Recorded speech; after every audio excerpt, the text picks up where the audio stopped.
जय जिनेन्द्र सोनू दीदी।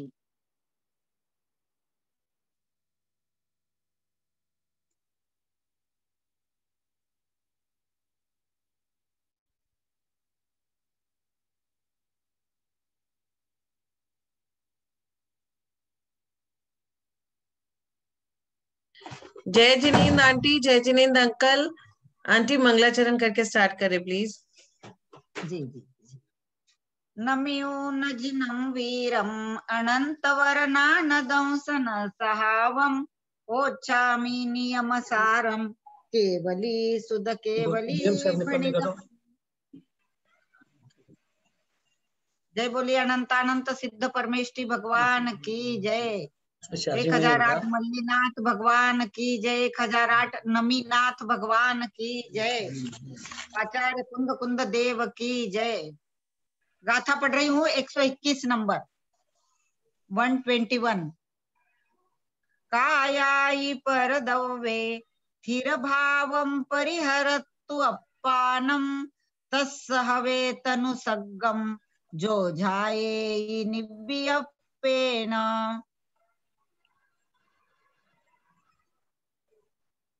अब व्यवहार निश्चय कायसर्ग का लक्षण कहकर आचार्य देव प्रकृत प्रकरण का उपसंहार करते हैं। कायाई परद्रव्ये स्थिर भावम परिहरतु। काय आदि परद्रव्यों में यह स्थिर है ऐसा भाव छोड़ करके जो निव्यप्पेन अप्पानम जायेहि, जो निर्विकल्प रूप से आत्मा को ध्याते हैं उनके कायसर्ग होता है। काय श्री पुत्र मित्र धन आदि परद्रव्यों में ये स्थिर है सदाकाल रहेंगे ऐसा स्थिर भाव छोड़कर जो तपोधन निर्विकल्प समाधि में स्थित होकर अपनी आत्मा को ध्याते हैं उन मुमुक्षु साधु के व्यवहार कायसर्ग के साथ अविनाभावी ऐसा निश्चय कायसर्ग होता है। इसी का विस्तार करते हैं। काय का उत्सर्ग यानी त्याग करना कायसर्ग है। इसका अर्थ है काय संबंधी जो ममत्व भाव है उसका त्याग करना। जो मुमुक्षु साधु कायादि पर द्रव्यों में निर्ममत्व रखते हैं वे ही कायसर्ग करने में समर्थ हो सकते हैं। काय के स्वभाव का ज्ञान हुए बिना वैराग्य नहीं हो सकता। इस काय का स्वभाव दुर्जन पुरुष के समान है। देखो शरीर को उन्होंने दुर्जन पुरुष की उपमा दी है। श्री योगींद्र देव ने कहा है इस देह का उपटन करो, इसमें तेल आदि की मालिश करो, इसे श्रृंगार आदि द्वारा अनेक प्रकार से सजाओ और इसे अच्छे अच्छे मिष्ट पकवान आदि खिलाओ, परंतु ये सब प्रयत्न व्यर्थ है जैसे कि दुर्जनों का उपकार करना व्यर्थ है। यद्यपि यह काय खल दुष्ट है फिर भी कुछ ग्रास आदि देकर इस अस्थिर शरीर से भी स्थिर मोक्ष सुख प्राप्त किया जाता है। कहा भी है अस्थिर शरीर से स्थिर आत्मा को, मलिन शरीर से निर्मल आत्मा को और निर्गुण से गुणों के सार समूह को प्राप्त करने के लिए जो क्रिया करना चाहिए सो तुम क्यों नहीं करते हो। यह शरीर अस्थिर है, मलिन है, निर्गुण है, फिर भी रत्नत्रय के द्वारा स्थिर, पवित्र और अनंत गुणों के पुंज रूप ऐसी आत्मा को प्राप्त करा देता है। अन्यथा इस शरीर के संसर्ग से आत्मा भी संसार में मलिन, अस्थिर और निर्गुण बना रहता है। इसलिए मोक्ष के कारणभूत ऐसी क्रियाएं करना चाहिए। काय संस्कार से रहित और तप लक्ष्मी से आलिंगित ऐसे योगियों की वंदना करते हुए श्री कुंद कुंद देव कहते हैं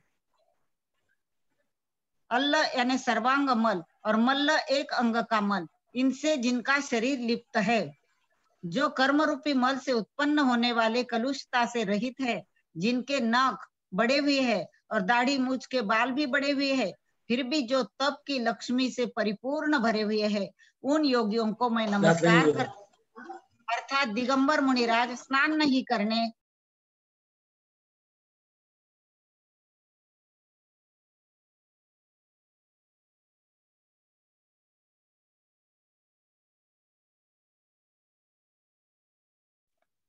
म्यूट हो गए, अनम्यूट करो।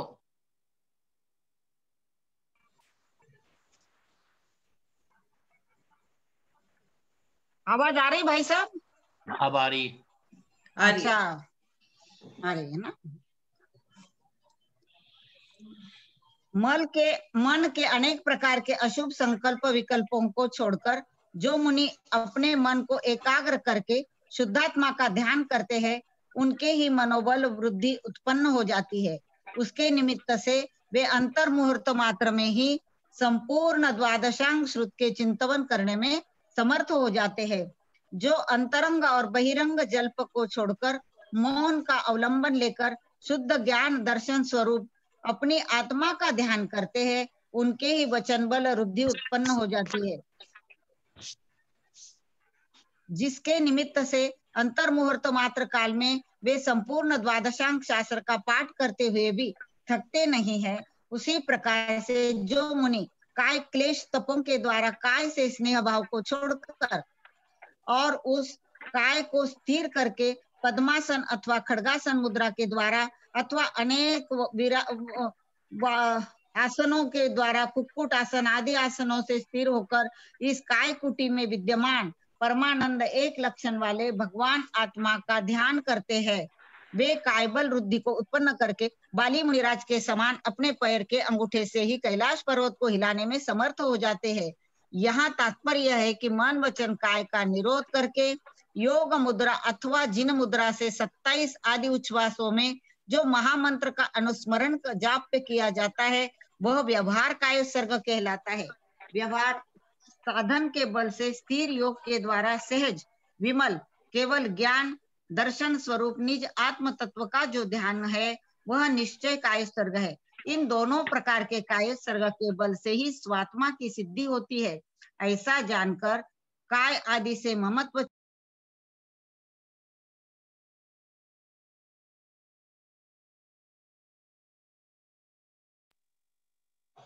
यह अधिकार समाप्त होता है। 121 नंबर की गाथा पूर्ण हुई। जो ध्यान आत्म गुण का करता निहाला, हो निर्विकल्प तज जल्प विकल्प माला, देहादि से बन निरीह स्वयं बसा है, कायोत्सर्ग मुनि का वह है लसा है। तेरे अंतरंग में भेद भावना बैठी है कि यह मेरा, यह तेरा, यह मेरे, यह तेरे। बड़े आश्चर्य के साथ आचार्य महाराज कह रहे हैं कि अरहंत के मत में उसका मोक्ष होगा कि नहीं होगा, ये कौन जान सकता है? केवली। आचार्य महाराज खेद के संग कह रहे हैं कि हे योगी, योग में परायण होने पर भी यदि भेद भावना है तो मुक्ति नहीं। भेदभाव तो लोग इतना ज्यादा करते हैं कि अपने बच्चे, अपने पुत्र, अपने पुत्री, उसके संग अच्छा व्यवहार करना और दूसरे के संग ऐसा ही व्यवहार करना। भेद भावना से परे अभेद रतंत्र ही साक्षात मोक्ष का कारण है। इस अधिकार के उपसंहार में 121 नंबर की गाथा में आचार्य कुंद स्वामी कह रहे हैं कि निश्चय कायोत्सर्ग का लक्षण शरीर और पर द्रव्य है। इनके प्रति तेरा स्थिरता रूप परिणमन है कि यह शरीर मेरा है, ऐसा तेरा भाव है, वही मिथ्यात्व है। हम तो हर पुद्गल को अपना समझते हैं। जैसे कि भैया जी ने कहा था, एक पागल बैठा है, उसके सामने कुछ भी लाके गिरा दो, वो बोलता है मेरा है, मेरा है, मेरा है, सब ले लेता है।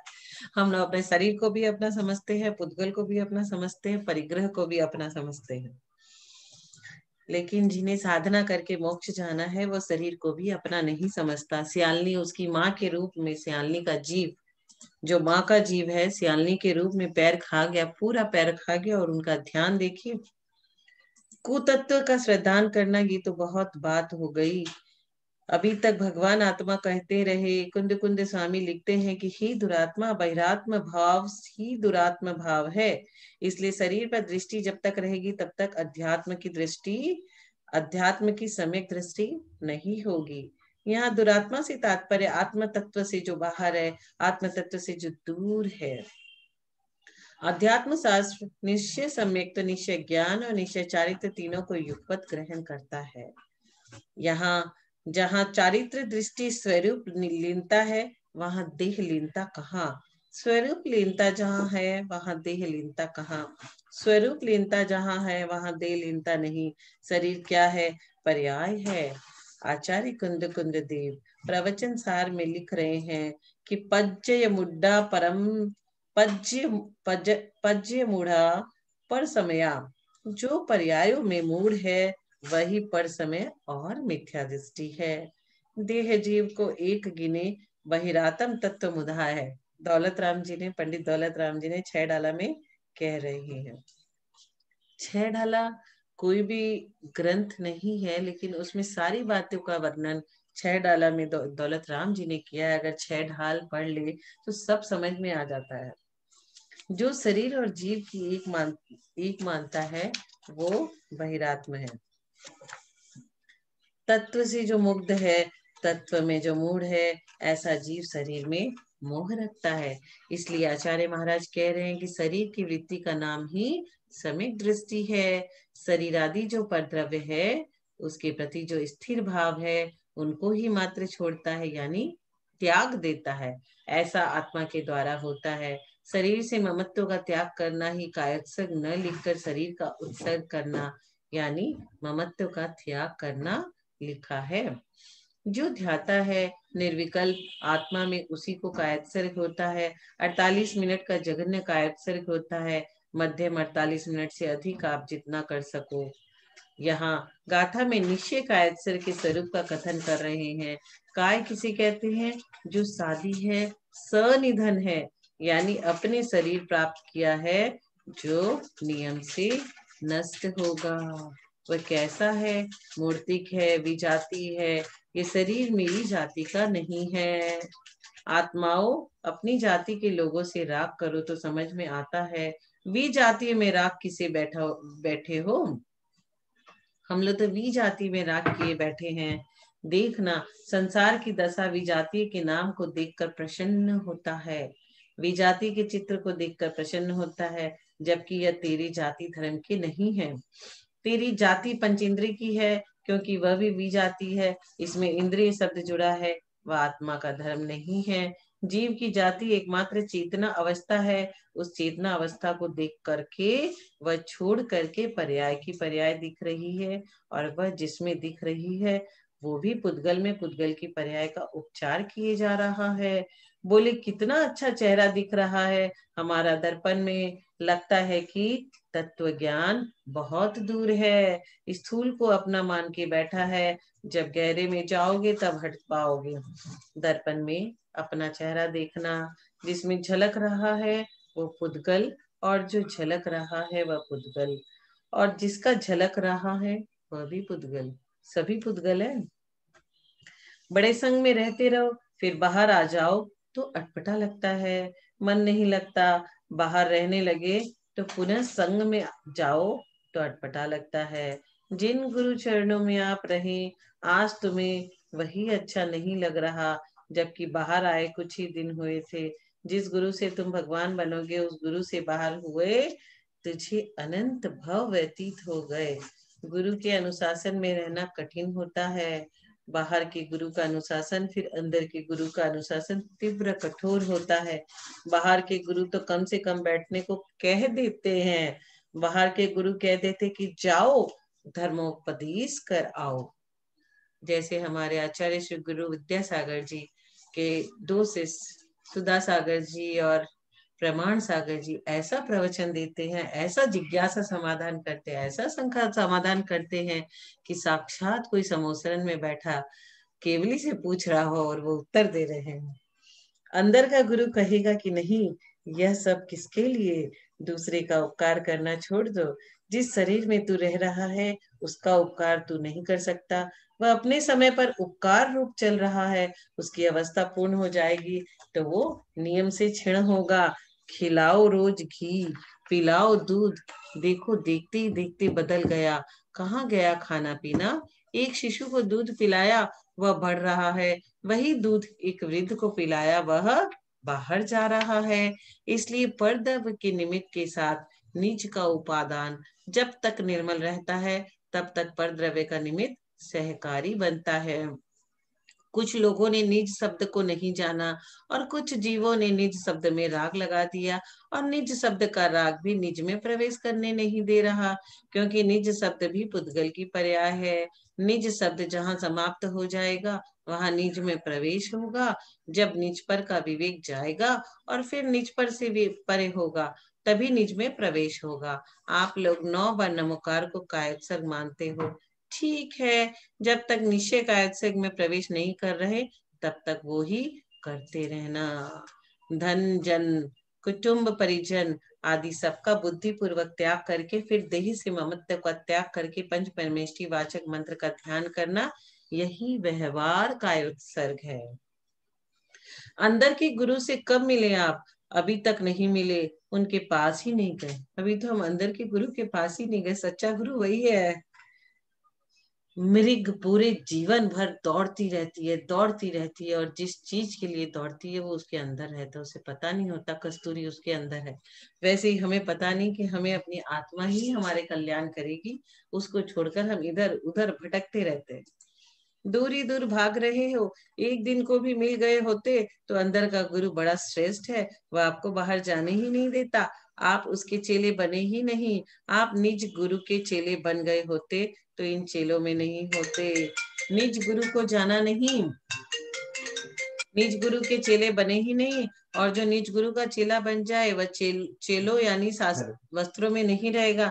इसलिए निज गुरु का चेला बनना चाहते हो तो चेल छोड़ दो, फिर चेला भाव छोड़ो, फिर उसका ज्ञान करो।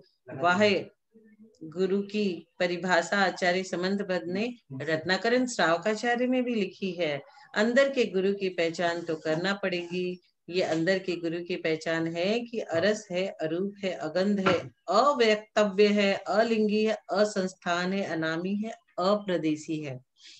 कोई देश नहीं, उसका कोई क्षेत्र नहीं, वह स्व क्षेत्र में विराजमान है, स्व चतुष्टय में विराजमान है। ज्ञान स्वभावी, ज्ञान स्वरूपी भगवान आत्मा ही मेरा निज गुरु है।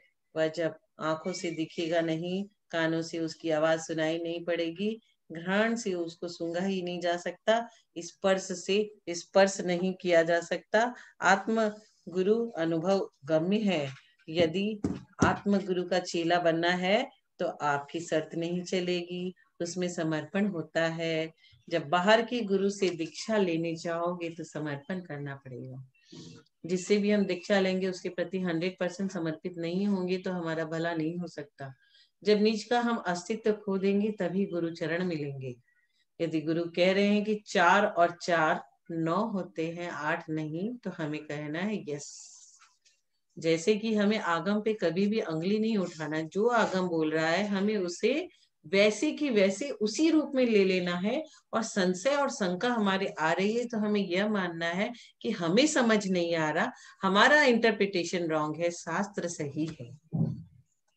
यदि आप सोचोगे कि हम अपना ही कुछ रखेंगे, गुरु के संग तर्क करेंगे, 4 4 8 होते, आपने तो 9 कहा, तो कभी भी गुरु हमें नहीं दिखेंगे। जब शिष्य का निज का अस्तित्व समाप्त हो जाता है, शिष्य अपना अस्तित्व जब समाप्त कर लेता है, उसी दिन से शिष्यत्व प्रारंभ होगा। ये बाहर के गुरु की बात कर रहे हैं, अंदर का गुरु कह रहा है कि आपको अपनी सत्ता का समापन करना होगा। बाहर के जितने प्रभु गुरु है सबकी बातों से दूर रहना होगा। शिष्य जब शिष्य बनने जाता है उसे सत्य असत्य नहीं दिखता, मात्र सत्य गुरु दिखता है, और जहाँ तर्क आ जाता है वहां गुरु भाग जाता है। जब तर्क प्रवेश कर जाते हैं तो गुरु चला जाता है। अब आगे का अध्याय, हम एक अध्याय को 3-4 पेज से थोड़ा समझ लेते हैं तो वो हमें समझ में आ गया। अब परम समाध्यधिकार, उसका 122 नंबर गाथा गंगवाल अंकल स्टार्ट करेंगे। 122 नंबर गाथा 10 मिनट में वो अपना कंप्लीट कर देंगे। फिर रिविजन बाबूजी 123 नंबर गाथा कर लेंगे। तो अंकल आप स्टार्ट करें। ठीक है, निकाल दिया, ठीक है। परम समाधि अधिकार गाथा। वयनोच्चारण किरियम परिचत्ता वीयराया भावेन जो झायद्यपाणम परम समाई हवे तस्। इसके संस्कृत: वचनोच्चारण क्रिया परित्यज्य वीतराग भावेन ये ध्यायात्मानं परम समाधिर भवेत् तस्य। अन्वयार्थ, वचनोच्चारण क्रियाम परित्यज्य मतलब वचन बोलने की क्रिया का परित्याग करना कर जो वीतराग भावेन वीतराग भाव से आत्मानं ध्यायति आत्मा को ध्याता है तस्य उसके परम समाधि भवेत परम समाधि होती है। अर्थात वचन बोलने की क्रिया का परित्याग कर जो वीतराग भाव से आत्मा को ध्याता है उसके परम समाधि होती है। जो मौन हो जाते हैं, बाह्य इससे विकल्पों से दूर हो जाते हैं, उनको परम समाधि होती है।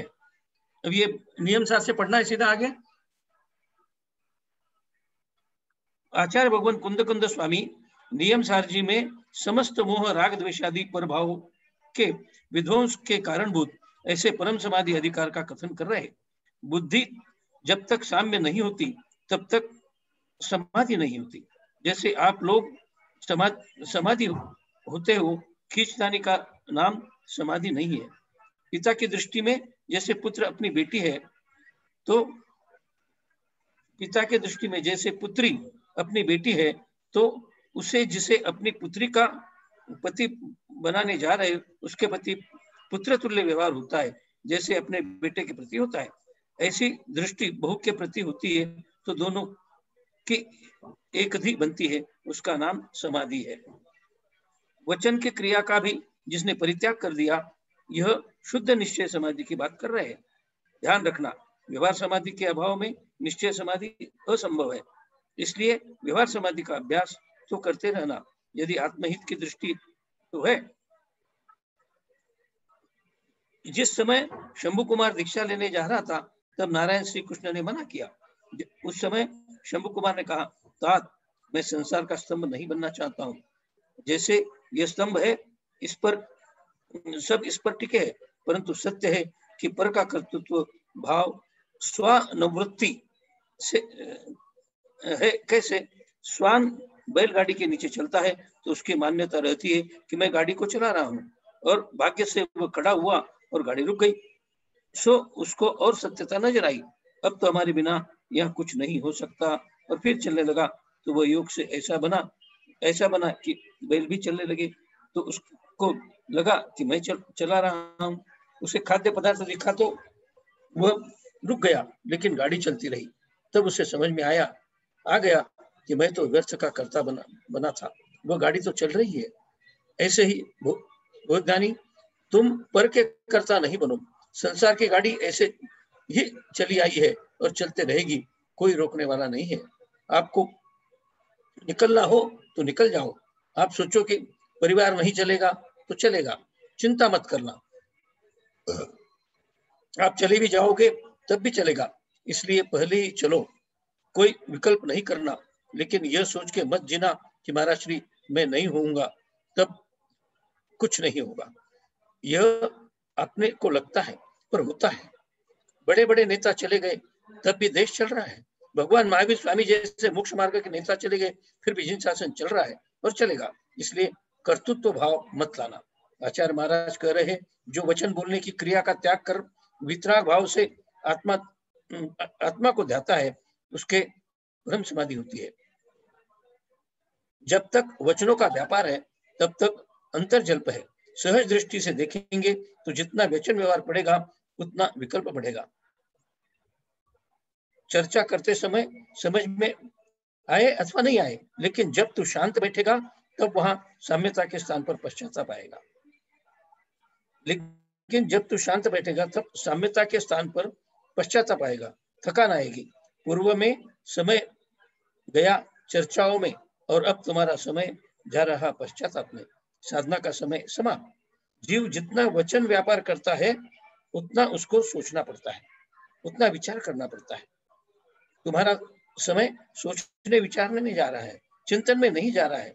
कहने का जो भाव आ रहा है वो उस कहने के भाव में तुम्हारा समय जा रहा है, और इसके बाद हमने अच्छा कहा कि बुरा कहा, इस बात को सुनने के भाव आ रहे हैं। अब तुमने जो कहा उसकी भी मीमांसा में तुम्हारा समय जा रहा है। अब इससे और अच्छा कहेंगे तब भविष्य में समय चला गया। इसलिए आचार्य महाराज ने बहुत विचार करके लिखा कि हे योगी, वचन के व्यापार को छोड़ दो। इसलिए पूर्व में आचार्यों ने साधकों को प्रायश्चित में ऐसा लिखा है कि तुम एक ऐसे देश में चले जाओ जहाँ कोई धार्मिक न हो और मौन से रहना है। धार्मिक न हो तो काम चल जाएगा, मौन न दे, क्योंकि वचनों में वह ताकत होती है कि धार्मिक बना लिया जाता है, परंतु ऐसे क्षेत्र में मौन रहने से तुमको विषमता सहन करने की वृद्धि होगी। आचार्य महाराज कुंद स्वामी ने परम समाधि अधिकार को प्रारंभ करते ही वचनों पर लगाम लगा दी। परम समाधि के स्वरूप का व्याख्यान है। यहाँ कह रहे कि अधिक समय तक जीव शुद्ध नहीं रह सकता, अधिक समय तक आप सामायिक नहीं कर सकते, सबकी सीमा है, इसलिए षट आवश्यक रख दिए। आवश्यकों में वंदना और स्तवन एक आवश्यक है। कुत्सित अशुभ से बचने के लिए वचनों के प्रपंच से बचे, वचनों के व्यापार से परम वितराग सर्वज्ञ का स्तवन करना चाहिए। वचनों के व्यापार से परम वितराग सर्वज्ञ का स्तवन करना चाहिए। योगीश्वरों को भी सर्वज्ञ देव का स्तवन करना चाहिए। यह नहीं सोचे कि हम जितना समय भगवान के पाठ और स्तवन में लगाएंगे उतने समय में दूसरा काम कर लेंगे। अच्छा, तुम्हारा यही काम है, यही यहाँ काम ही है क्या? चिंतन, मनन, अध्ययन, स्वाध्याय, इन सब का उद्देश्य साधक का अशुभ वचनों से बचना मात्र है। यदि एक क्रिया के पीछे दूसरी क्रिया में तुम्हारी अशुभ परिणति बनती है, तब वह तुम्हारा अशुभ उपयोग चलेगा। सबका उद्देश्य क्या है? इसलिए लिखा है कि अशुभ से बचने के लिए भगवान सर्वज्ञ देव के गुणों का स्तवन करे। सामान्य मुनियों को नहीं लिख रहे। जब परम जन योगी भगवान अर्यंत की वंदना करते हैं, तब अपने को अनिवार्य है, पंचम काल के मुनिराज को अनिवार्य है, परम जिन योगेश्वर को नहीं है। यह अनिवार्य संज्ञा को प्राप्त है। जो श्रेणी की ओर बढ़ रहे हैं, शुक्ल ध्यान में जा रहे हैं, ऐसे परम जन योगेश्वर भी जब शुभ उपयोग में आते हैं तो वह भी भगवान की वंदना स्तवन करते हैं। परमार्थतः यानी निश्चय से वचन के विषय का व्यापार नहीं करना चाहिए। अप्रशस्त तो करे ही न, और शुभ भाव में जाने के प्रशस्त भाव भी ज्यादा न करे। किसी ने आपसे कहा कि कम बोला करो, तो आप कहो कि मैं जो भी बोलता हूँ धर्म का बोलता हूँ। ठीक है, आप धर्म का ही बोलते हो, लेकिन एक बात का ध्यान रखना, आपके बोलने से दूसरे का हित हो रहा है और आप जो बोल रहे हैं उसके अशुभ से निवृत्ति हो रही है। ठीक है, आपका भी कुछ हित है, लेकिन जो आपकी अंतरंग साधना में वृद्धि होनी चाहिए वह नहीं हो पा रही है। स्तवन आदि की भी सीमा कर दी। जब व्यवहार सराग अवस्था में है तब स्तवन, और वितराग अवस्था में है तो स्तवन नहीं है। जब व्यवहार सराग अवस्था में है तो स्तवन और वितराग अवस्था में तो स्तवन नहीं, क्योंकि प्रशस्त अप्रशस्त दोनों का निषेध कर रहे हैं। वचनों को अच्छा बोलेंगे तो कोई झेलने वाला चाहिए। भगवान की वाणी बिना श्रोताओं के नहीं खिलती। जब कोई श्रोता होता है तो वक्ता बोलता है। गणधर परमेष्टि के अभाव में भगवान महावीर स्वामी की वाणी नहीं खिली, वो तो सर्वज्ञ की वाणी थी, वहां परावलंबन भाव नहीं था। लेकिन यहाँ तो आपके मन में भाव आएगा कि आज कोई आया नहीं, ऐसा भाव आया एक क्षण को, लेकिन वह क्षण भी तुम्हारा बाहर चला गया। बहुत ज्ञानी, यदि आपने लगातार प्रशस्त वचन बोले, जिनवानी का आधार लेके चलते रहे, तब तो ठीक है। यदि बिना आलंबन के बोलते रहे तब वह अप्रशस्त भी हो सकते हैं। यही अनुविची भाषण है। साधक के लिए आगम में बोलने तक की पाबंदी है। बोलो तो अनुविची भाषण। अनुविची भाषण का अर्थ होता है आगम सम्मत। वचन रचना को छोड़ करके संपूर्ण कर्म कलंक के पंख से रहित, नष्ट किए हैं भाव कर्म, ऐसे परम वितराग भाव के द्वारा तीन कालों में जो निरावरण है, ऐसे शुद्ध कारण परमात्मा इसलिए तो तीनों काल में बंधन से युक्त होकर के अपने आप में निर्बंध है। त्रिकाल निवारण कह रहा है कि द्रव्य दृष्टि से कर्म की सोपाधिक अवस्था है, लेकिन मेरी आत्मा कर्म से त्रैकालिक निर्बंध ही है। किस अपेक्षा से? संक्लेश भाव तो है, पर अविनाभाव संबंध नहीं है। किसमें? आत्मा और कर्म में। जैसे दूध में पानी, परस्पर में एक में होने पर भी एक रूपता नहीं है, तो कर्म से त्रैकालिक बंधा होने पर भी त्रिकाल निरावरण क्यों है? क्योंकि बंद होने पर भी तद्रूप नहीं हूं, इसलिए यह निश्चय शुद्ध दृष्टि योगी की त्रैकालिक रहती है। इस प्रवचन में बैठे रहने पर भी आप प्रवचन भवरूप नहीं हो। इस प्रकार से आत्मा का कर्म संबंधित होने पर भी कर्म रूपता को प्राप्त नहीं है।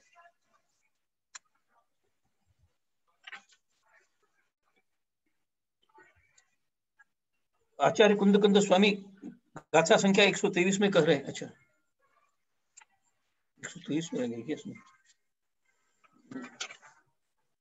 बहुत ज्ञानी जो भी व्याख्यान करोगे तो आपको यह कर्म का ध्यान रखना पड़ेगा, अन्यथा एक भव्य निगोदिया जीव और एक चतुर्थ पुनस्थानवर्ती सम्यक दृष्टि जीव, हमें इन दोनों में अंतरात्मा बहिरात्मा का भेद नहीं होगा। फिर वह चेतन आत्मा अंतरात्मा ही कारण परमात्मा है, बहिरात्मा भाव भी कारण परमात्मा भी नहीं है।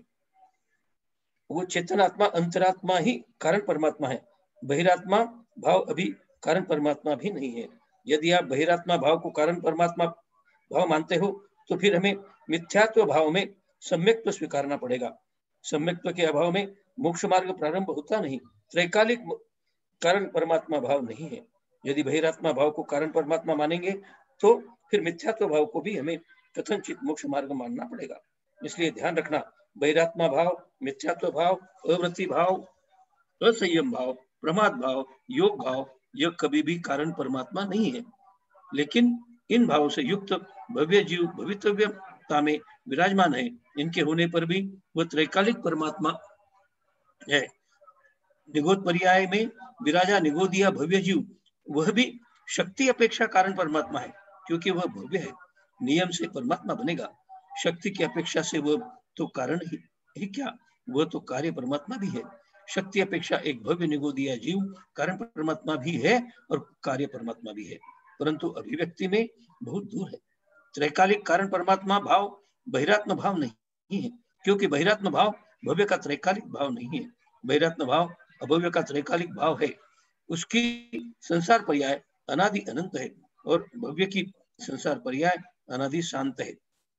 बहिरात्म अभव्य का त्रैकालिक भाव है, उसकी संसार पर्याय अनादि अनंत है।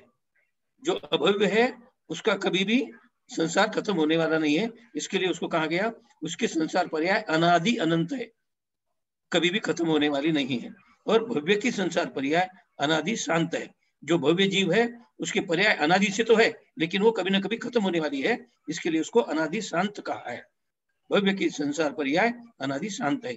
यह निर्णय करना आपका काम नहीं है कि कौन भव्य है कौन अभव्य है, ये भगवान ही जान रहे हैं। कारण परमात्मा अपने आप को मान लेना और कारण का कार्य समझना। सम्यक दर्शन कारण का कार्य यानी सम्यक्त्वाचरण चारित्र। यदि वह भी नहीं दिखे तो अब तो केवल ही जाने। आप तो व्यवहार दृष्टि से ही कारण परमात्मा को जान सकते हो और वह चक्षुष है। आप यहाँ बैठे हो, मंदिर में आ रहे हो, प्रवचन सुन रहे हो, तो सड़क पर चलने वाला सामान्य व्यक्ति भी कहता है कि यह धार्मिक है, क्योंकि तुम्हारी वृत्ति देखकर वह यह कह रहा है। अब जिसकी वृत्ति ही तदनुकूल न हो उसका निर्णय आप नहीं कर पाओगे, क्योंकि आप जो निर्णय करोगे वह सब पर्याय दृष्टि से करोगे। अभी और थोड़ा समय है तो मैं थोड़ा और पीछे के 2 पेज जो छोड़ दिए हैं वो नहीं, पढ़ रहा वो हूं। पढ़ेंगे ना, अभी बाबूजी पढ़ेंगे 10 मिनट। अच्छा ठीक है बाबूजी आप एक गाथा ले लो 10 मिनट। गाथा नंबर 123। हाँ बाबूजी कहाँ पे है? हाँ, सामने 123।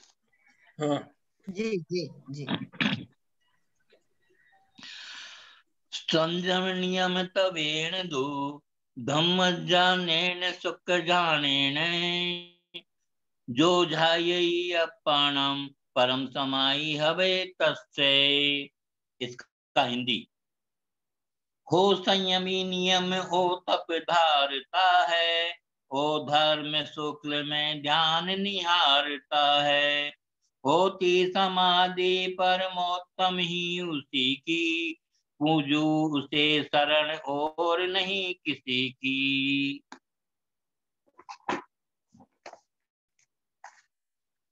इसमें आचार्य भगवान कुंदकुंज स्वामी ने परम समाधि के स्वरूप का कथन करते हुए संकेत दिया था कि जो वचन बोलने की क्रिया का परित्याग कर देता है, चाहे शुभ अशुभ वचन कैसे भी हों, और वीतराग भाव से आत्मा का ध्यान करता है, उसी के ही परम समाधि होती है। निश्चय धर्म ध्यान में स्वात्मा पराश्रित नहीं रहता है। ऐसे टंकोत्कीर्ण ज्ञायक स्वरूप परम शुक्ल ध्यान द्वारा जो परम वीतराग तपस्या में निरत है, ऐसे राग से रहित है। ध्याता ये ध्याता है, उसके ही निश्चय से व्यवहार से नहीं कहना। द्रव्य भाव कर रूपी जो सेना है, उसको लूट करके समाप्त करके उसके ही परम समाधि होती है। जब तक द्रव्य कर भाव कर की सेना को नहीं लूटेंगे, तब तक परम समाधि नहीं होगी। लूटेगा कौन? किस आत्मा से लूटेगा? किस लिए? आत्मा के लिए। किससे? आत्मा से। और किस में? आत्मा में। सारा काम आत्मा से ही हो रहा है। आत्मा ही लूटने वाला, आत्मा ही सब कुछ है। ये अभेद सट कारक सब परमात्मा में लगे हैं। ये सब बाहर की बातें हैं। वास्तव में इन सब का भी विकल्प नहीं होगा। इन चर्चाओं के भी भाव नहीं आएंगे, क्योंकि ये भी बाह्य भाव है। वो ज्ञानी अंदर का द्रव्य और अंदर का परिणमन, अंदर का चिंतन, वह अपने आप में अनंत रूप होगा, लेकिन अंत नहीं होगा। उसका अंत तभी होगा जब केवल प्रकट होगा। क्यों? शुक्ल ध्यान में जा रहा है योगी, इसका अर्थ यह नहीं है कि वह जड़ हो गया। वह पर्याय से पर्यांतर का, द्रव्य से द्रव्यांतर का, गुण से गुणांतर का चिंतन चल रहा है। चिंतन व वेदन युगपत चल रहा है। वेदक भाव तभी है जब चिंतक भाव है। चिंतक भाव के अभाव में वेदक का भाव किसका? अब वह जो चिंतक भाव है इतना सूक्ष्म है कि अन्य के वचन का विकल्प नहीं बनता है। पृथक्त्व वितर्क का अर्थ क्या है? वितर्क यानी श्रुत और श्रुत से श्रुतांतर, अर्थ से अर्थांतर, योग से योगांतर संकृति चल रही है। अर्थ संकृति, गुण संकृति यानी परिणमन। अब बैठा है योग।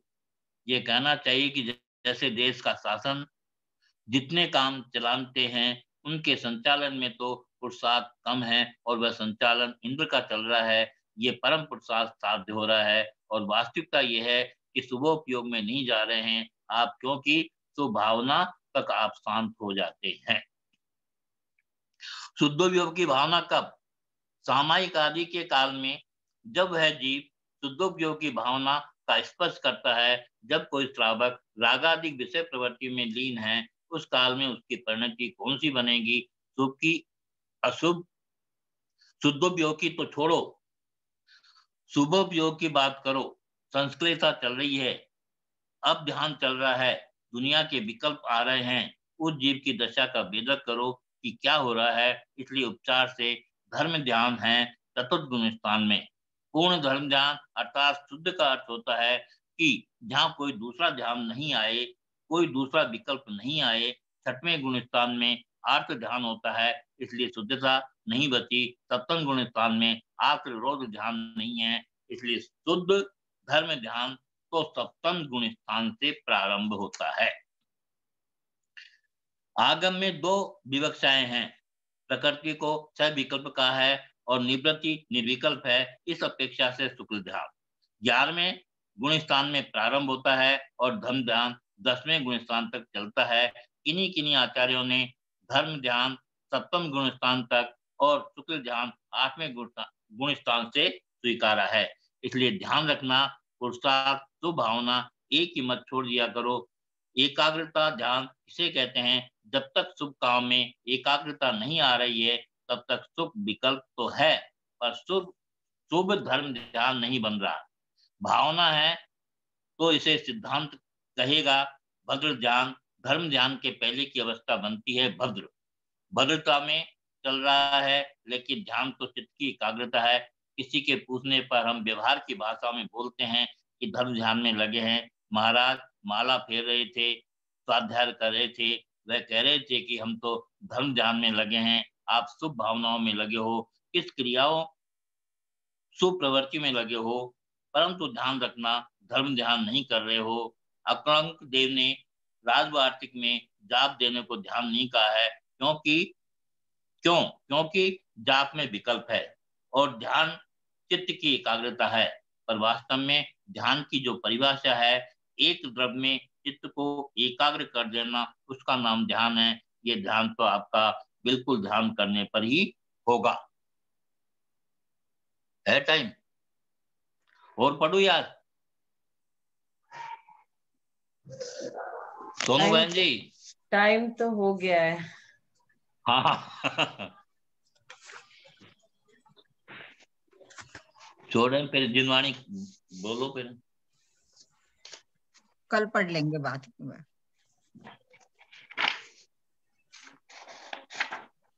यदर्थमात्रा पदवाक्यहीनं मया भ्रमाद्याद्य किंचनोक्तं तन्मे क्षमित्वा विदधातु देवी सरस्वती केवल बोधलब्धिं।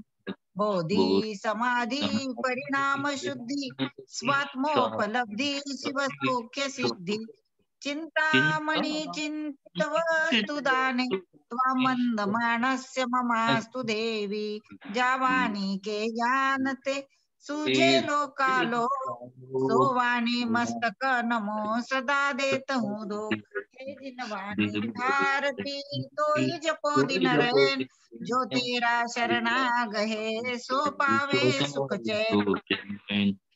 जिनवाणी की स्तुति करे अल्प बुद्धि परमान पन्ना लाल विनती करे दे माता मोहि ज्ञान।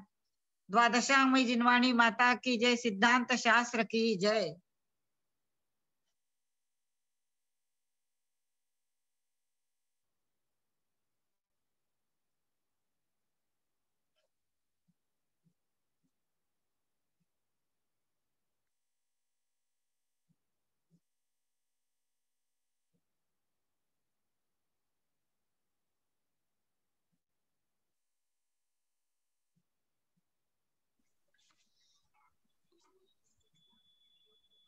सभी को भगवान के जन्म तप कल्याण की बहुत बहुत शुभकामनाएं। नमीनाथ भगवान के ज्ञान कल्याण की, मल्लीनाथ भगवान के जन्म और तप कल्याण की।